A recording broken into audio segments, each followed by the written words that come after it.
Hello everyone. In this lecture the grammar topic, verb, is explained in detail with all its types like transitive verb, intransitive verb, finite verb, non-finite verb, action verb, stative verb, helping verb, linking verb. But if you are new to my channel then please don't forget like and subscription to the channel. Let's first learn a verb.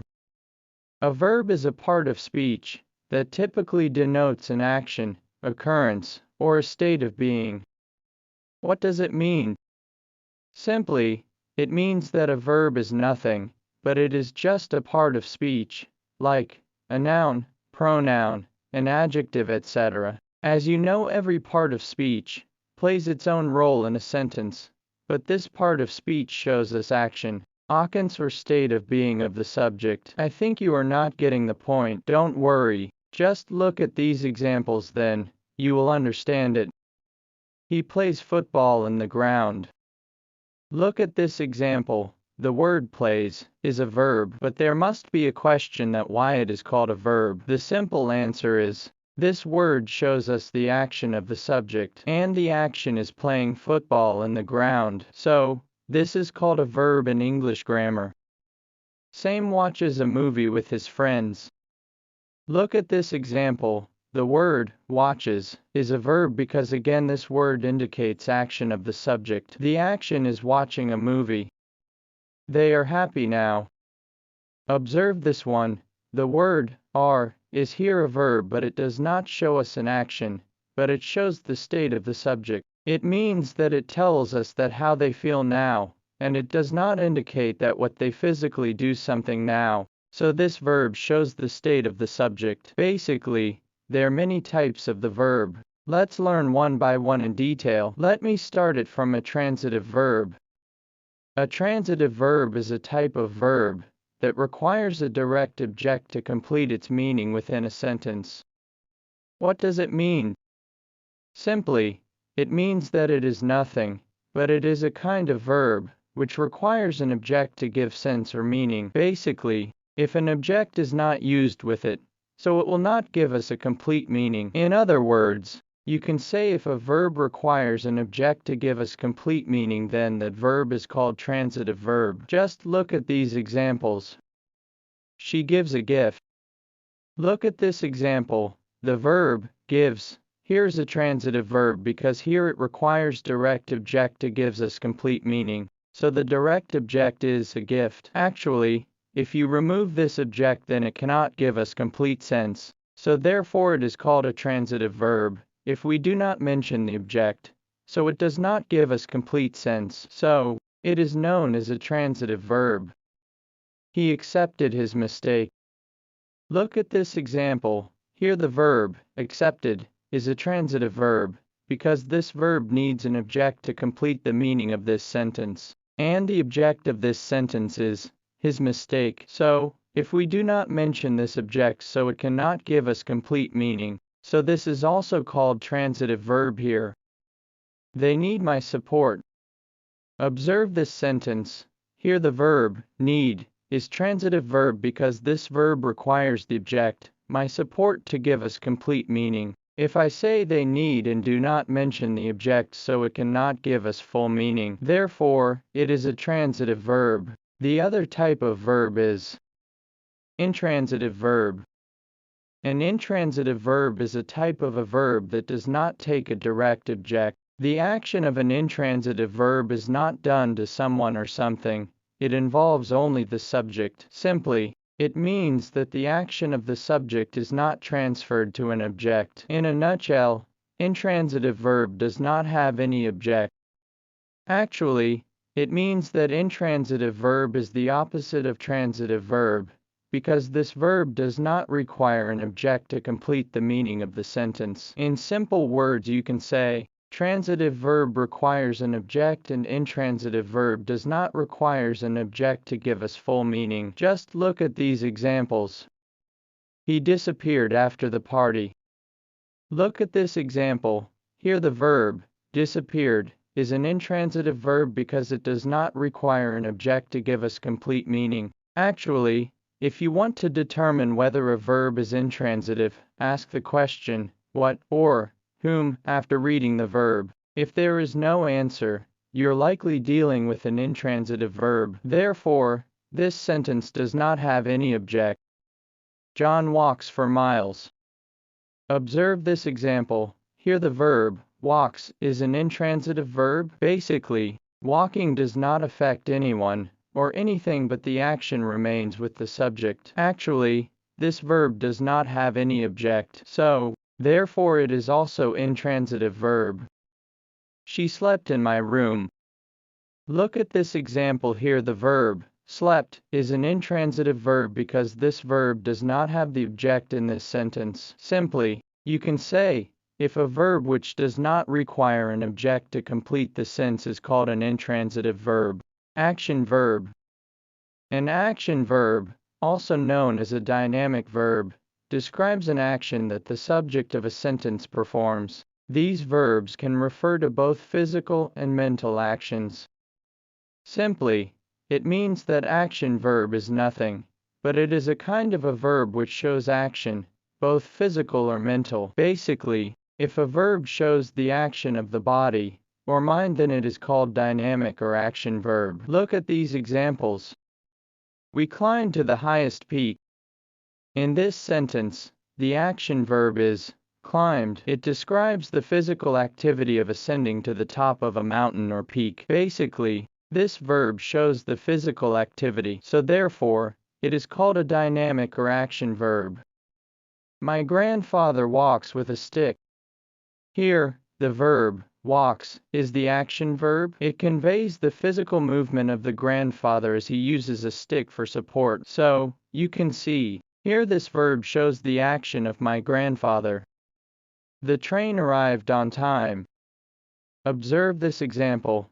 The action verb is arrived. Actually, it indicates the train's physical arrival at its destination. So, simply in grammar, this is called an action or a dynamic verb. Stative verb. A stative verb is a type of verb that describes a state of being or perception. Stative verbs aren't typically used in the present continuous tense.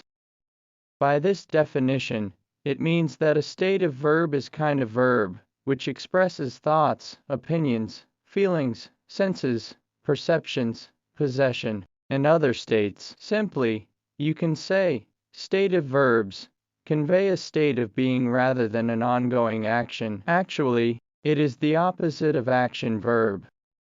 That dog belongs to me.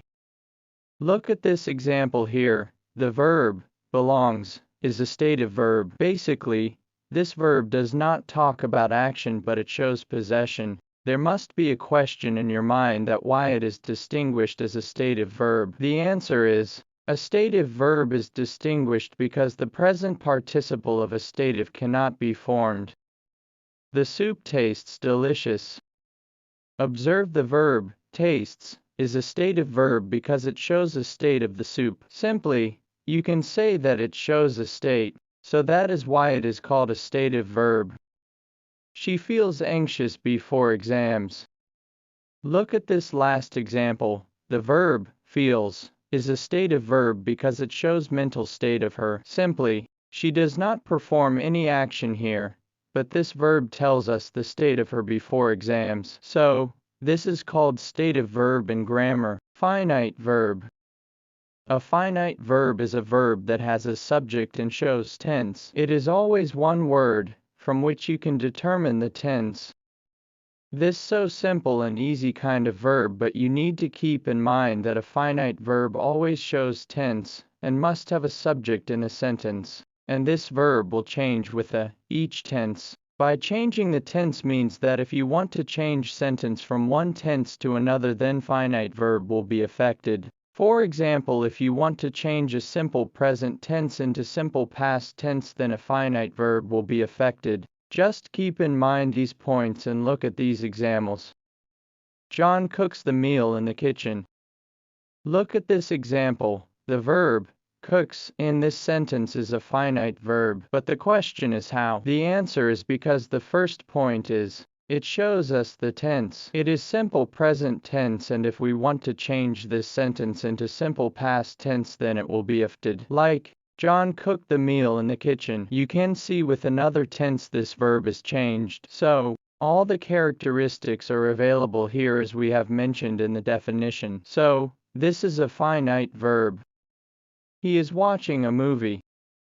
Look at this example. Here the verb is has been used and it is finite verb because it has all the characteristics of a finite verb. Basically, it can be changed if we want to change the tense of this sentence. Like, he was watching a movie. You can see the helping verb is changed into was. So, this is a finite verb.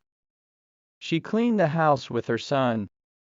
Observe this example. The finite verb is cleaned because it shows us that what tense it is in and can also be changed with changing the tense. Nonfinite verb. A nonfinite verb is a verb form that does not show tense, person, or number. Unlike finite verbs, nonfinite verbs cannot be the main verb in a sentence. Simply, nonfinite verb is the opposite of finite verb, because this verb does not show us tense, person and number. Actually, it cannot be changed with tense change. I think it seems to you a little difficult. Don't worry, just look at these examples. He wants to play cricket. Look at this example. The verb to play is a nonfinite verb because it does not show us tense and it can't be changed with changing the tense. Like, he wanted to play cricket. You can see this verb is not changed with the tense change. Learning a new language can be challenging. Look at this sentence. The word learning is a nonfinite verb because it acts as the subject of the sentence because it doesn't show tense. Basically, this is a gerund, but you should remember that in nonfinite verbs include s-gerund, participles and an infinitive. The running child needs a ball. Look at this example. The participle, running, is a nonfinite verb. Basically, it does not show us tense and it can't be changed with tense change. Here it functions as an adjective and describes the noun, child. Helping verb. Helping verbs, also known as auxiliary verbs, are those grammatical words that assist the main verb in a sentence.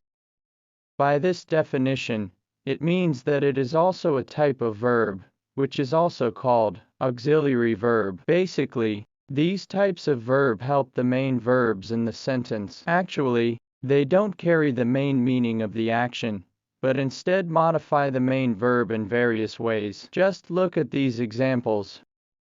They are eating lunch now.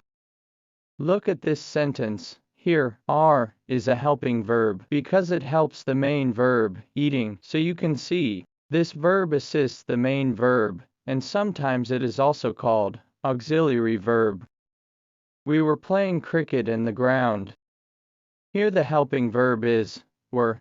Basically this verb helps the main verb, playing. So, that's why it is called an auxiliary verb, or helping verb.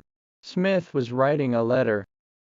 Observe this example. The helping verb is was in this sentence. Actually, as we have said that a helping verb helps the main verb of the sentence, so this verb helps the main verb, writing. So, simply this is also an auxiliary verb or a helping verb.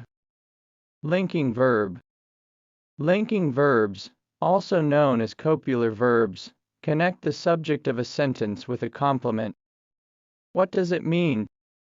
Simply, it means that a linking verb is also called copular verb. Basically, this verb does not require an object, but it is a type of a verb which connects a subject to the complement of the subject. Actually, the subject complement can be a noun or adjective that renames or describes the subject. I think you are not getting the point. Just look at these examples.